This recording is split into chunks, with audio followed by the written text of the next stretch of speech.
dapat iwasan kapag may pera ka na. Para sa akin, importante na maunawaan mo ang number 7 para magtuloy-tuloy ang blessing mo sa buhay. 1. Iwasang maging mayabang. May mga tao na kapag nagkaroon na ng pera ay biglang nag-iiba ang ugali. Nagiging mayabang na or nag-iiba yung paikitungo sa ibang mga tao. Kaya hindi porket na nagkapera ka na ay magbabago ka na rin. Okay lang naman maging simple. Okay lang naman na mag-flex paminsan-minsan dahil maring proud ka lang sa na-achieve mo sa buhay. Okay lang yon. Pero marami rin kasing nagyayabang nang wala namang ihayabang. Mag-flex ng isang bagay pero hindi naman pala sa kanya. I-flex ang gadget pero utang lang pala. Kumbaga para lang sa atensyon at sa likes. Pero pansin ko, yung mga tunay na mayaman or may pera talaga, tahimik lang at hindi showy sa social media. Sila yung tipong work in silence pero let the success make the noise. Ika nga, magpo-post yan pero minsanan lang. Biglang nakakotse na, may bahay na, etc. Kumbaga magugulat ka na lang. Hindi yung halos araw-araw may ma-post lang para magmayabang sa iba. Number 2, iwasang maging maluho.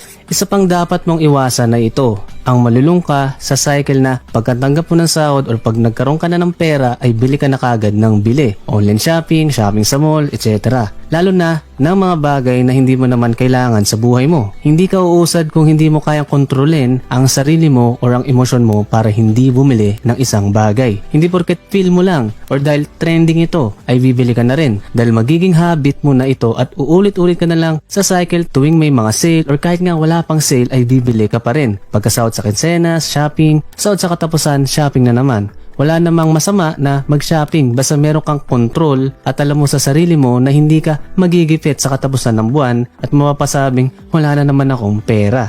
Minsan kasi akala natin na unlimited ang pera na matatanggap natin habang buhay. Pero ang katotohanan ay sa isang iglap lang ay maring mawala ang source of income mo at ang komportable mong buhay na waiting lang sa sahod. Maraming nakaranas niyan nung kaputukan ng pandemic. Maraming natanggalan ng trabaho, mga nagsaradong negosyo at iba pa. Kaya dapat mong itatak sa utak mo ng paano kung mawala ang income ko. Ano nang mangyayari sa akin? Kaya kung wala kang savings, emergency funds, side income, investment or kahit na malit na negosyo ay mahihirapan ka. Baka umasa ka na lang sa bigay ng iba or sa ayuda. Kaya matuto kang huwag maging ubos biyaya at magtira ka rin para sa sarili mo kung oras na ng kagipitan.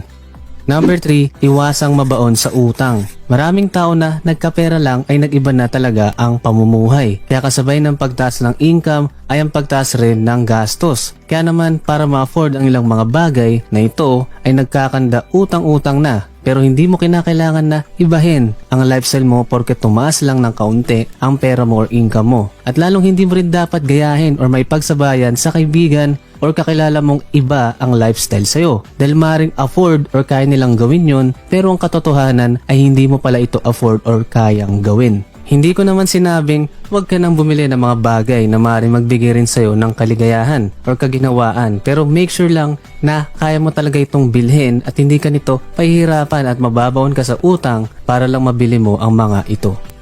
Number 4, iwasang maging sugarol. May mga tao rin na nagkapera lang ay mas lalong lumala ang pagiging sugarol. Natuto ng mag-online talpakan, sabong, e-games, casino at iba pa. Tandaan mo na kumita ka man sa mga sugal ay garantisado 100% na lamang pa rin ang talo mo sa buong history mo ng pagsusugal. Gusto mo bang iasa na lang ang pera at buhay mo sa tsansa or swerte? High risk, high reward pero mas high ang loss kesa sa reward. Tandaan mo ng tunay na panalo sa mga sugalan ay yung may-ari o yung negosyo mismo at hindi ikaw. Mas maganda na ilaan mo na lang yung oras mo sa siguradong magbibigay sa iyo ng kita or income or sa mga bagay na mas produktibo kaysa mga sugal at maglustay na mga perang pinaghirapan mo.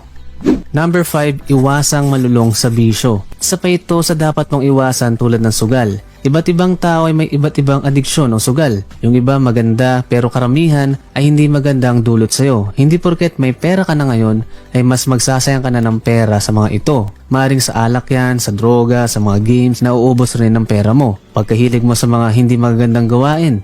Basta alam ko na alam nyo na yun.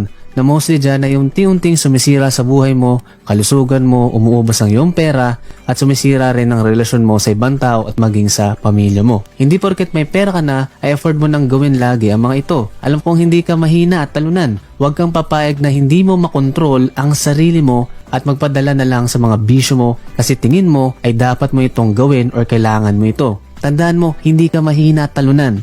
Hindi ka alipin ng mga bisyong ito. Ikaw dapat ang may kontrol at masunod sa buhay mo, hindi ang mga bisyo.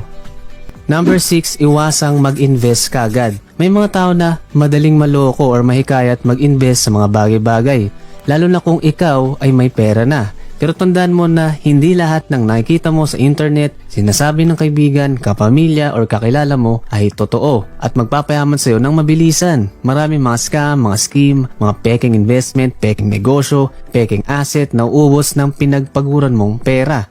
Posible yung iba dyan ay papakitain ka lang sa umpisa pero sa huli ay mas malaki pa rin ang magiging talo mo dahil patuloy kang mag-i-invest para sa inakalang mas malaking kikitain. Kaya napaka-importante na aralin mo munang maigi kung ano man ang pinapasukan ng pera mo. Marami namang paraan para malaman mo kung lehitimong investment yan. Pwede ka naman mag-research muna sa Google, sa YouTube, magtanong-tanong ka sa ibang mga tao o mga groups para mas maunawaan mo ito. Pero at the end of the day, ikaw pa rin na magdedesisyon kung isasabak mo ang pera mo sa mga ito. Kaya huwag ka lang pumayag na umasa sa mga sinabi at prinesenta sa'yo ng ibang tao na mga kaduda-dudang investment. Pag nakita mong sobrang dali kumita at tila ba walang risk, ay mag-ingat-ingat ka na dahil maaaring isang mukha lang ang pinapakita sa'yo ng mga ito.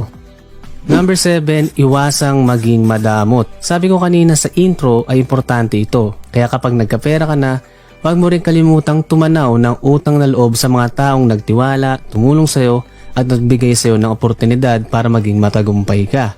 Wala namang masama tumulong at magbigay sa ibang tao dahil kung sino pa ang taong nagbibigay ay ang kadalasang nakakatanggap ng masigit pa na blessing or kapalit. Kung may sobra kang pera, magbigay ka sa mga magulang mo, maaaring sa simbahan mo, sa iyong mga kaibigan, sa mga charity, sa mga nasalanta ng bagyo at sa iba pa. Pero wag mo namang hayaan na puro ka lang bigay dahil baka samantalin naman ang kabutihan mo. Baka naman maging palaasan na ang mga tao na yan sa'yo at maging mga tamad at palamunin. Kaya balansihin mo rin. Tandaan mo na hindi ka rin obligadong magbigay palagi, lalo na kung wala ka namang extra na pera na bukal mong ibigay or itulong sa iba. Ikaw pa rin naman ang magdedesisyon na magbigay, kaya mag-abot ka lang ng kung ano ang kaya mong ibigay sa iba. Number 8, iwasang mapasama sa mga maling tao. At panghuli ay ito, huwag mong hayaan na mapabilang or mapasama ka sa mga tao na wala namang inaambag sa buhay mo or sa mga taong wala namang patutunguhan at maring hilahin ka lang na pababa. Ito yung mga taong puro bisyo, sugal, yung iba puro gastos lang ang alam sa buhay, nauubos ng pera mo at sisira ng kalusugan mo. Minsan ganyan talaga na kapag umaasenso ka ay unti-unti ring lumiliit ang circle ng mga taong sinasamahan mo at unti-unting nawawala yung ibang tao na kailangan ka lang kapag may kailangan or mga taong hindi talaga makakatulong sa pag-angat mo. Mahirap at masakit na desisyon ito para sa iba pero tanggapin mong may mga sakripisyo ka talagang dapat gawin kung gusto mong umasenso sa buhay. Hindi lahat ay pwede mong isama sa isang bangka. Bago mo isipin ang iba, ay isipin mo muna ang sarili mo at kung ano ang magiging future mo. Mas maganda na makasama mong tao ay mga taong tutulong at susuporta rin sa pag-angat mo at hindi mga taong sisira at magpapabagsak sa'yo. Ilan lamang ito sa mga dapat mong iwasan para mas maging maayos ang paghawak mo sa iyong pera. Tandaan mo na okay lang naman maging simple, maging same pa rin ang lifestyle, maging matalino sa pera at tumulong rin sa ibang